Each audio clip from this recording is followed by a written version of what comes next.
Hello welcome back to my channel. ഇന്ന് വന്നിട്ടുള്ളത് നല്ലൊരു അടിപൊളി റെസിപ്പി ആയിട്ടാണ്. നമ്മൾ പലർക്കും ഇഷ്ടമുള്ള ഒരു ബേക്കറി ഐറ്റമാണ് ഈ മിച്ചർ പല വിധത്തിലുണ്ട്. അപ്പോൾ ഈ ഒരു മിച്ചറിന് ബോംബെ മിച്ചർ എന്നൊക്കെ പറയും, ചില നാട്ടിൽ ചില പേരാണ്. അപ്പോൾ നിങ്ങളുടെ നാട്ടിൽ എന്താ പേരെന്ന് വെച്ചാൽ കമൻറ്റ് ചെയ്യുക. അപ്പോൾ ഇത് നമുക്ക് സിമ്പിളായിട്ട് വീഡിയോ റെഡിയാക്കി എടുക്കാം. അപ്പോൾ വീഡിയോ ഒന്ന് ലൈക്ക് ചെയ്തിട്ട് കാണാം. അപ്പോൾ നമുക്ക് നേരെ റെസിപ്പിയിലോട്ട് പോവാം. അപ്പോൾ ആദ്യം ഇതിലോട്ട് നമുക്ക് കുറച്ച് ചെറുപയർ ഒന്ന് വെള്ളത്തിൽ കുതിർത്ത് വെക്കണം. അപ്പോൾ ഞാനിവിടെ 1/2 കപ്പ് ചെറുപയർ ഒന്ന് കഴുകി കുതിർത്തെടുത്തിട്ടുണ്ട്. ഒരു 4-5 മണിക്കൂർ നന്നായിട്ടൊന്ന് കുതിർത്തെടുക്കാം. അപ്പോൾ അതൊന്ന് നന്നായിട്ട് കുതിർന്ന് വന്നതിന് ശേഷം നമുക്ക് ബാക്കി ചെയ്തെടുക്കാം. അപ്പോൾ ആദ്യം ഒരു ബൗളിലോട്ട് ഒരു അരിപ്പ വെച്ചിട്ടുണ്ട്. ഇനി നമുക്ക് ഇതിലോട്ട് 1/2 കപ്പ് കടലമാവ് ചേർത്ത് കൊടുക്കാം. അപ്പോൾ ഇത് അരിപ്പ വെച്ചിട്ടൊന്ന് അരിച്ചിട്ട് ചേർക്കുന്നതായിരിക്കും കുറച്ചുകൂടി നല്ലത്.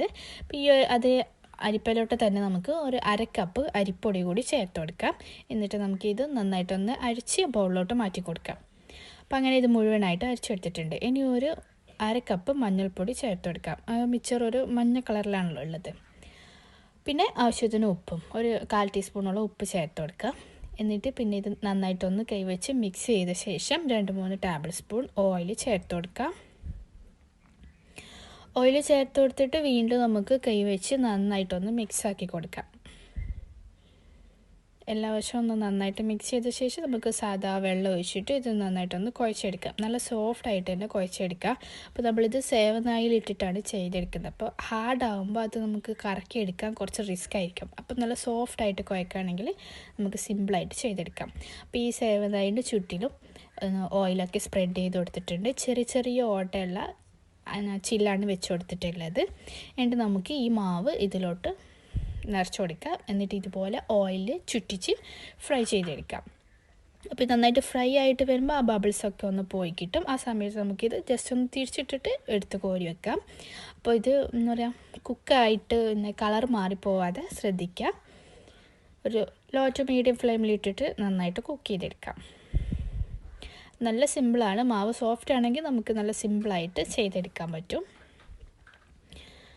ഇനി നമുക്ക് അതേ ഓയിലോട്ട് തന്നെ നമ്മൾ കുതിർത്ത് വെച്ചിട്ടുള്ള ചെറുപയർ ചേർത്ത് കൊടുക്കാം. എന്നിട്ട് ഇത് നമുക്കൊന്ന് ഫ്രൈ ചെയ്തെടുക്കണം. ഇതും ഈ കുക്കാവുന്ന സമയത്ത് നമ്മൾ ഈ കാണുന്ന ബബിൾസൊക്കെ ഒന്ന് മാറിക്കിട്ടും. ആ ഒരു സമയത്ത് നമുക്കിതും അടുപ്പിൽ നിന്ന് കോരി മാറ്റി വെക്കാം. ചെറിയൊരു ബ്രൗൺ കളറൊക്കെ ആയിട്ടാണ് ആ ഒരു മിച്ചറിൽ ചെറുപയർ ഉണ്ടാവാറ്. അപ്പോൾ ആ ഒരു രീതിയിൽ നമുക്കിതൊന്ന് ഫ്രൈ ചെയ്തിട്ട് കോരി മാറ്റി വെക്കാം. പിന്നെ ഫ്ലെയിം എപ്പോഴും സൂക്ഷിക്കുക, പെട്ടെന്ന് കരിഞ്ഞു പോവും. പിന്നെ നമുക്ക് അത് കോരി മാറ്റിയ ശേഷം പിന്നെ കറിവേപ്പില ചേർത്ത് കൊടുക്കാം. ഒരു 4-5 തണ്ട് കറിവേപ്പിലൊക്കെ ചേർത്ത് കൊടുത്ത് അതൊന്ന് ഫ്രൈ ചെയ്തിട്ട് കോരിയെടുക്കാം. ഇനി നമ്മൾ ഈ ഫ്രൈ ചെയ്ത് വെച്ചിട്ടുള്ള ആദ്യത്തെ ഒരു മിച്ചർ ഇതുപോലെ കൈ വെച്ച് നമുക്ക് ജസ്റ്റ് ഒന്ന് പൊടിച്ചിട്ട് ഒരു ബൗളിലോട്ട് ഇട്ട് കൊടുക്കാം. എന്നിട്ട് അതിലോട്ട് നമ്മൾ പിന്നെ ഫ്രൈ ചെയ്ത് വെച്ചിട്ടുള്ള ചെറുപയറും ആ കറിവേപ്പിലയും ചേർത്ത് കൊടുക്കാം. എന്നിട്ടിത് കുറച്ച് ഉപ്പ് കൂടി ഇതിൻ്റെ മേലെ ഒന്ന് സ്പ്രെഡ് ചെയ്ത് കൊടുക്കാം. എന്നിട്ട് കൈവച്ച് നന്നായിട്ട് മിക്സ് ചെയ്തെടുക്കാം. അപ്പോൾ ഇത്രയും പണിയുള്ളൂ. നല്ല സിമ്പിളായിട്ട് നമുക്ക് വീട്ടിൽ തന്നെ നല്ല ഹെൽത്തി ആയിട്ട് ഇത് റെഡിയാക്കി എടുക്കാം.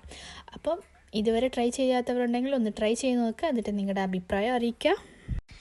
ഇഷ്ടമായെങ്കിൽ ലൈക്ക് ചെയ്യാനും ഷെയർ ചെയ്യാനും മറക്കരുത്. അതുപോലെ തന്നെ ചാനൽ സബ്സ്ക്രൈബ് ചെയ്യാത്തവരും ആദ്യമായിട്ട് കാണുന്നവരുണ്ടെങ്കിലും ഒന്ന് സബ്സ്ക്രൈബ് ചെയ്യുക. ഇൻസ്റ്റഗ്രാം ചാനലൊന്ന് ഫോളോ ചെയ്യുക.